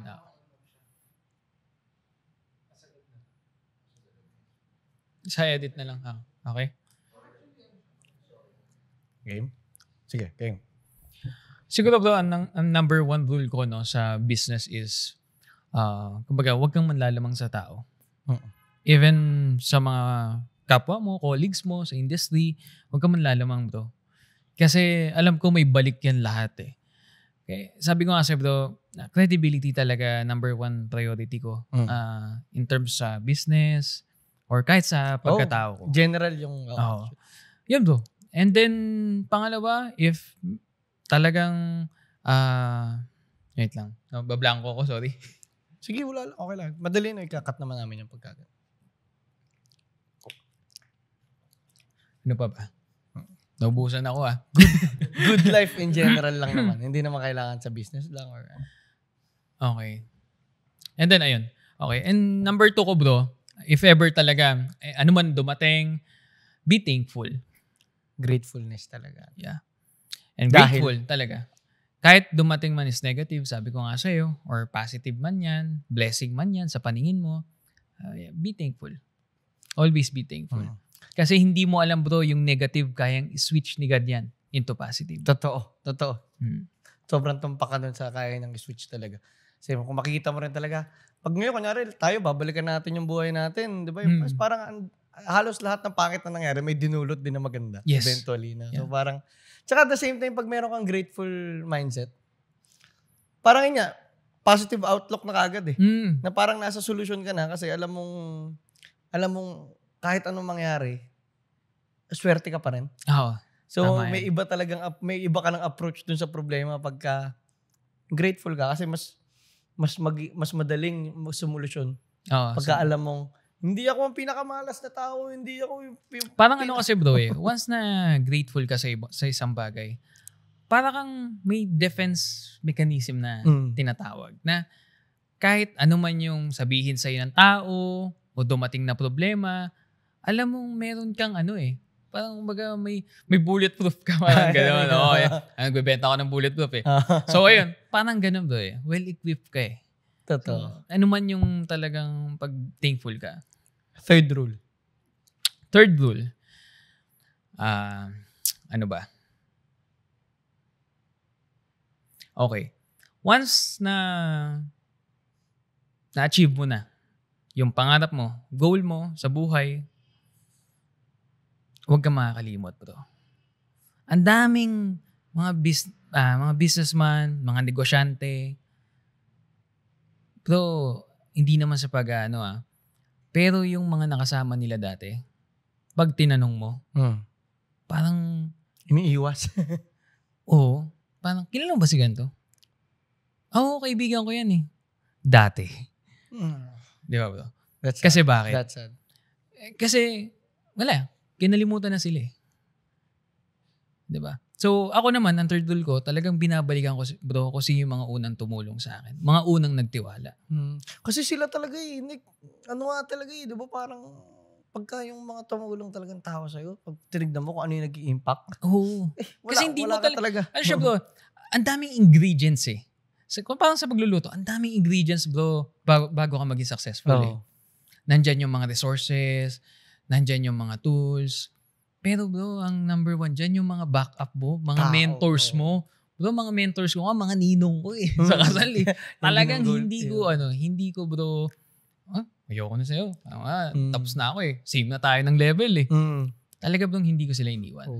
Tsaka pangit nun, parang ginamit mo lang talaga sila. Oo. Nakakatawa nga dyan kasi, yan din ang isa ko sa goal ko pinangako ko kasi na-video na. So, dapat ko talaga to. Gagawin mo ninong din. Hindi, sana, hopefully. Pero ang goal ko talaga, sinabi ko na rin kasi ito nito na, kasi siya talaga nagme-mentor sa akin. Sabi ko, sir, kasi may building siya, may sarili siyang building Tapos, sabi ko, sir, pag nakapagpagawa na ako ng sarili kong building, yung isang floor ko dun, Anthony Gauhol siya, sabi ko, para sabi sa akin, si Raulo. Pero, as in legit, gusto ko talagang gawin yun kasi, parang, di ba, may mga taong nag-go the extra mile para tulungan ka na hindi naman nila kailangan gawin. Wala naman silang benefit.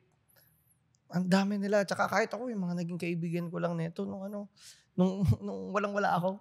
Kasi ang sarap din nun pala.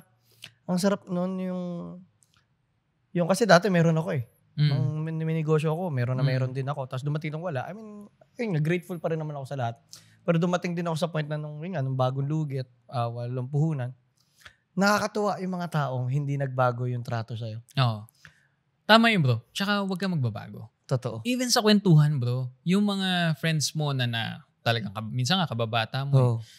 Bro, huwag ka na masyadong alam mo yun yung parang ang pangit kasi bro, ang pangit pakinggan yung parang nagyayabang ka pa. Kilala ka naman nila bro kung sino ka Totoo. Tapos bigla ka magbabago. Nagkaroon ka ng pera. Bro, ikaw pa rin naman yan. Tsaka lalayo ang mga yun pag kaya nga, dinamitan ka lang din naman. Diba? Sabi ko, kaya yun bro, talagang huwag ka magbabago. Nakakatuwa. Nakakatuwa talaga yung gano'n Yung parang, ma-realize mo na, talagang kaibigan na tunay itong mga to kasi meron ako, wala ako, pare-pareho yung treatment. So, asaya lang din na, lagi ko rin Actually, kunyari, may mga bagay-bagay nga na, syempre may mga nangyayari, kunyari, yun nga, medyo nakikilala sa Epic, may mga tanong-tanong din ako kay ChatGPT minsan. Parang sabi ko, mga nagtatanong ko, how do I not let this get into my head? O kunyari, minsan nag-IQ test ako, tapos medyo mataas-taas yung lumabas. Parang, ang unang tanong ko agad, paano ko hindi hahayaang pumunta sa ego ko to? Kasi alam ko talaga na yung ego talaga yung kalaban natin. So, bro, ano naman? Ito. Last question ko na sa'yo, bro. Kanina nababanggit mo yung anak mo. Tapos, siya yung nabanggit mo na yung purpose mo talaga. Bro, kunyari, 20 years old na yung anak mo. Sabi natin, 25 siya. Yung mga ganong panahon, sa ating mga teenager, medyo, ay, di na teenager. Sa ating mga ganong edad, medyo nasa panahon ng medyo ano yun tumitesting ka pa lang. Hindi mo, kinikilala mo pa lang yung sarili mo. Kung mapapanood niya to, anong mensahe mo sa kanya? Okay. Para sa anak ko, kumbaga, gusto ko matry niya din kung ano talaga yung takbo ng mundo. Ano kasi ako bro kahit may pera, hindi ko pinapatikim siya ng talagang luho o ano. Napaka-importante no? Gusto ko danasin niya. Even try man lang. Kung ano yung nilalakaran ko nung panahong wala ko, malakaran niya din. Even sabi ko nga sa iyo, may papamana ako sa kanya, yun ang goal ko. Pero before ko ibigay yun, kailangan kung ano yung tinapakan ko before. Kung ano yung nilakaran ko before, lalakaran niya din ngayon. Nakakatuwa yan. Ganun bro. Bro, maraming salamat sa oras mo. Thank you, brother. Napakaganda ng kwentuhan natin. Maraming salamat. Napakarami ko natutunan. Thank you, bro.